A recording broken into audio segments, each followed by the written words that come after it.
Dans les années 1920, le scientifique américain John Watson a mené l'expérience dite du petit Albert. Et non, ce n'est pas un dictionnaire. Il a pris un pauvre bébé de 9 mois et l'a exposé à un rat de laboratoire, un rat blanc. L'enfant n'avait pas peur du rat dans un premier temps, mais à chaque fois qu'il le touchait, quelqu'un frappait une barre de métal pour produire un son extrêmement fort et désagréable qui faisait instantanément pleurer le petit Albert, le pauvre. Si bien que le bébé a commencé à associer le rat et le son, et donc à avoir très peur du rat. Sans surprise, le pauvre petit Albert a développé une peur des rats, mais aussi d'autres animaux présentant des caractéristiques similaires, comme les lapins, le coton ou même les masques de Père Noël, à cause de la barbe. Alors, cette expérience, très très dérangeante, a une faible valeur scientifique, puisqu'elle comporte un seul sujet. Mais elle met en lumière que les bébés sont très sensibles au conditionnement.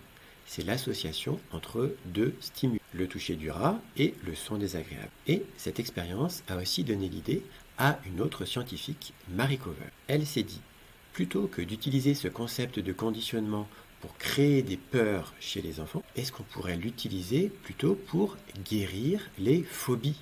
C'est ce qu'elle a tenté avec le petit Peter, un enfant de 2 ans qui avait peur des lapins. Elle a diminué la peur du petit Peter en lui présentant des lapins seulement dans des conditions favorables et agréables, et aussi en le faisant interagir avec des enfants qui ne craignent pas ces animaux. Elle a donc défait le conditionnement de Peter qui entraînait la peur des lapins, et ça c'était complètement inédit.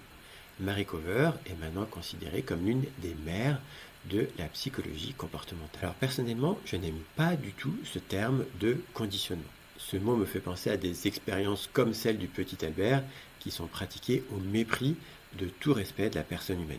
Mais j'aime beaucoup l'idée qu'il est possible d'aider nos bébés à diminuer leur peur, comme par exemple l'angoisse de séparation, simplement en leur proposant des expériences et des émotions positives, en particulier en situation de peur ou d'angoisse.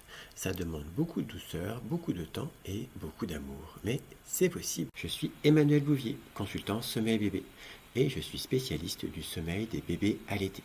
Si vous avez besoin d'aide, n'hésitez pas à consulter mon guide gratuit disponible dans ma bio.